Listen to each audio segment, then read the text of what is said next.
চৰকাৰী কৰ্মচাৰীসকলৰ বাবে জনাব বিচাৰিছোঁ বৃহৎ সুখবৰ। এইবাৰ পে স্কেল একত্ৰীকৰণ সন্দৰ্ভত খবৰ আহিছে। বছৰি ৩% সলনি পোনপটীয়াকৈ 6% দৰমহা বৃদ্ধিৰ প্ৰস্তাৱ। চৰকাৰী কৰ্মচাৰীৰ বাবে এইবাৰ NCJCMৰ ডাঙৰ দাবী। অষ্টম দৰমহা আয়োগক লৈ কেইবাটাও গুৰুত্বপূৰ্ণ আপডেট আহিছে। সবিশেষ আপোনালোকক জনাব বিচাৰিছোঁ। ভিডিঅ'টো প্ৰথমৰ পৰা শেষলৈকে চাই থাকিব। বৰ্তমান কেন্দ্ৰীয় চৰকাৰী কৰ্মচাৰীসকলক 18টা পে লেভেলত ভাগ কৰা হৈছে। NCJCMে এই পে মেট্ৰিক্সক অধিক সহজ আৰু ন্যায়সংগত কৰাৰ উদ্দেশ্যে কেইবাটাও লেভেল একত্ৰীকৰণৰ প্ৰস্তাৱ আগবঢ়াইছে। অষ্টম দৰমহা আয়োগক লৈ আলোচনা আৰু বৈঠকসমূহ এতিয়া দ্ৰুতগতিত চলি আছে। উচ্চতম ন্যায়ালয়ৰ প্ৰাক্তন ন্যায়াধীশ ৰঞ্জনা প্ৰকাশ দেশাইৰ অধ্যক্ষতাত গঠিত আয়োগে কেন্দ্ৰীয় চৰকাৰৰ কৰ্মচাৰী লগতে পেঞ্চনাৰসকলৰ বাবে দৰমহা বৃদ্ধি ভাত্তা আৰু দৰমহা গাঁথনি সম্পৰ্কীয় পৰামৰ্শ প্ৰস্তুত কৰি আছে। ইয়াৰ মাজতে কেন্দ্ৰীয় চৰকাৰৰ কৰ্মচাৰীসকলৰ অন্যতম বৃহৎ সংগঠন নেশ্যনেল কাউন্সিল জইণ্ট কনচাল্টিভ মেচিনাৰীয়ে আয়োগৰ সন্মুখত এক গুৰুত্বপূৰ্ণ প্ৰস্তাৱ দাখিল কৰিছে।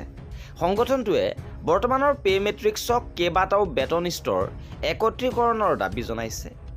আৰু এই পে স্কেল একত্ৰীকৰণৰ প্ৰস্তাৱৰ অৰ্থ কি, ইয়াৰ আঁৰৰ যুক্তি কি, কৰ্মচাৰীসকল কেনেধৰণে লাভান্বিত হ'ব, সবিশেষ আপোনালোকক জনাব বিচাৰিছোঁ। পে স্কেল একত্ৰীকৰণ কৰাৰ দাবী উত্থাপন কৰাৰ কাৰণ হৈছে বৰ্তমান যি 18টা পৃথক পে লেভেলত ভাগ কৰা হৈছে।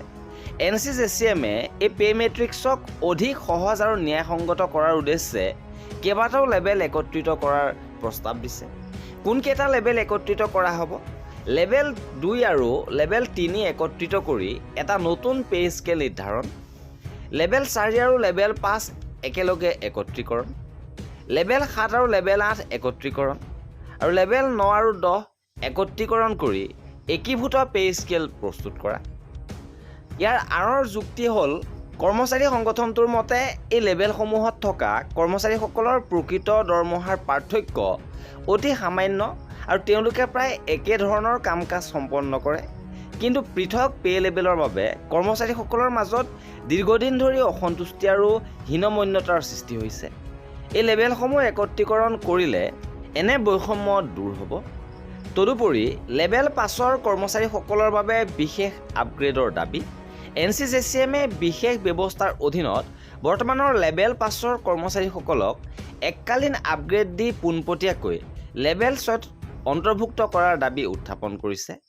সংগঠনটোৰ মতে কেন্দ্ৰীয় সচিবালয়, প্ৰতিৰক্ষা, ডাক বিভাগ আৰু ৰেলৱেৰ গ্ৰুপ C শ্ৰেণীৰ বহু কৰ্মচাৰী দীৰ্ঘদিন ধৰি লেভেল 5ত অন্তৰ্ভুক্ত আছিল। এই আপগ্ৰেডৰ ফলত তেওঁলোকৰ কেৰিয়াৰত সৃষ্টি হোৱা স্থবিৰতা আৰু পদোন্নতিৰ সমস্যাৰ স্থায়ী সমাধান হ'ব।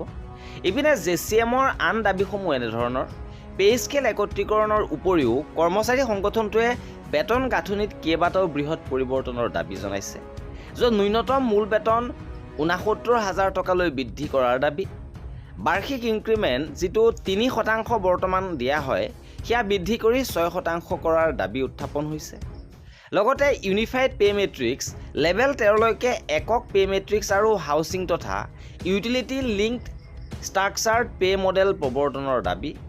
মূল্যবৃদ্ধি সূচকৰ সৈতে সংযুক্ত বেতন ব্যৱস্থা, মূল্যবৃদ্ধি সূচকৰ সৈতে পোনপটীয়াকৈ সংযুক্ত বেতন মডেল আৰু সেই অনুসৰি পেঞ্চন ব্যৱস্থাটো গাঁথনিগত সংস্কাৰ কৰাৰ দাবী উত্থাপন হৈছে।